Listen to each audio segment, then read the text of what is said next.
សម្ដេចបវរធិបតីហ៊ុនម៉ាណែតនាយករដ្ឋមន្ត្រីនៃកម្ពុជាបានគូបញ្ជាក់ថាខេត្តស្វាយរៀងគឺជាពូជសេដ្ឋកិច្ចដ៏សំខាន់មួយរបស់កម្ពុជាដោយសារការរីកចម្រើនផ្នែកឧស្សាហកម្មពាណិជ្ជកម្មឆ្លងដែននិងការកើនឡើងនៃការវិនិយោគពីក្រៅប្រទេសទោះបីការរីកចម្រើននេះនាំមកនូវបញ្ហាប្រឈមមួយចំនួនការសាងសង់រោងចក្រប្រព្រឹត្តកម្មទឹកស្អាតនេះពិតជាបានជួយសម្រួលនិងដោះស្រាយបញ្ហាប្រឈមសំខាន់ៗរបស់ប្រជាពលរដ្ឋធុរជននិងវិនិយោគិនការថ្លែងបែបនេះរបស់សម្ដេចបវរធិបតីហ៊ុនម៉ាណែតបានធ្វើឡើងនៅព្រឹកថ្ងៃទី26ខែមិនិនាឆ្នាំ2026នេះក្នុងឱកាសអញ្ជើញជាអធិបតីភាពសម្ពោធដាក់ឲ្យប្រើប្រាស់រោងចក្រប្រព្រឹត្តកម្មទឹកស្អាតក្រុងស្វាយរៀងជាមួយទុនវិនិយោគសរុបប្រមាណ $3.6 លានអាមេរិកនិងបើកការដ្ឋានសាងសង់គម្រោងពង្រីកហេដ្ឋារចនាសម្ព័ន្ធទឹកស្អាតក្នុងខេត្តចំនួន5រួមមានខេត្តស្វាយរៀងពោធិ៍សាត់កំពង់ធំកំពតនិងខេត្តមណ្ឌលគិរីក្រោមជំនួយហិរញ្ញប្បត្តិឥតសំណងរបស់រដ្ឋាភិបាលជប៉ុនតាមរយៈទីភ្នាក់ងារសហប្រតិបត្តិការអន្តរជាតិជប៉ុន JICA សម្ដេចមហាបវរធិបតីហ៊ុនម៉ាណែតបានថ្លែងថាខេត្តស្វាយរៀងគឺជាពូជសេដ្ឋកិច្ចដ៏សំខាន់មួយរបស់កម្ពុជាដោយសារការរីកចម្រើនផ្នែកឧស្សាហកម្មពាណិជ្ជកម្មឆ្លងដែននិងការកើនឡើងនៃការវិនិយោគពីក្រៅប្រទេសទោះបីការរីកចម្រើននេះនាំមកនូវបញ្ហាប្រឈមមួយចំនួន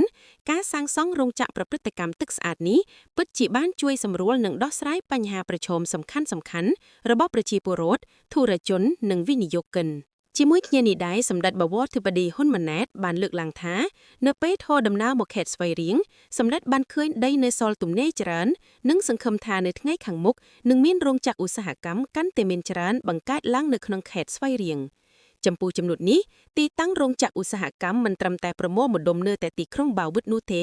ប៉ុន្តែនឹងអាចពង្រីកបន្ថែមទៀតផងដែរសម្ដេចប្រមុខនៃរាជរដ្ឋាភិបាលលើកម្ពុជាក៏បានបង្ហាញសង្ឃឹមថាយ៉ាងយូរមកពីឆ្នាំទៀតខេត្តស្វាយរៀងនឹងក្លាយទៅជាបណ្ដុំនៃរោងចក្រឧស្សាហកម្មដ៏ធំមួយរបស់ប្រទេសកម្ពុជាសម្ដេចបវរធិបតីហ៊ុនម៉ាណែតបានគូបញ្ជាក់ថាប្រសិនបើឧស្សាហកម្មរីកនៅខេត្តស្វាយរៀងមិនយូរមិនឆាប់នឹងរីកចម្រើនដល់ខេត្តព្រៃវែងប្រៀបដូចទិសខាងលិចនៃប្រទេសកម្ពុជាដូចជារាជធានីភ្នំពេញនិងខេត្តព្រះសីហនុជាដើម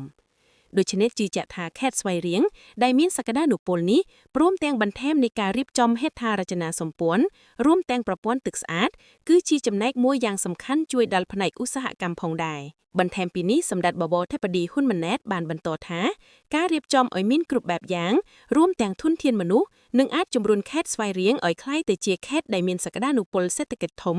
ខណៈពីអតីតកាលខេត្តស្វាយរៀងនិងខេត្តព្រៃវែងពិបាករកការវិនិយោគដីមិនសូវអំណោយផលលើវិស័យកសិកម្មប៉ុន្តែខេត្តស្វាយរៀងបានប្រែក្លាយទៅជាបណ្ដុំរោងចក្រឧស្សាហកម្មបង្កើតឲ្យមានឱកាសការងារជាច្រើនកន្លែងជូនប្រជាពលរដ្ឋកម្ពុជាគួរឲ្យដឹងថាគិតមកដល់ពេលបច្ចុប្បន្ននេះក្នុងចំណោមរាជធានីខេត្តទាំង25នៅទូទាំងប្រទេសខេត្តស្វាយរៀងគឺជាខេត្តលេខ1ដែលមានតំបន់សេដ្ឋកិច្ចពិសេសច្រើនជាងគេ12កន្លែងនិងមានរោងចក្រសហគ្រាសក្រុមហ៊ុនឯកជនរហូតដល់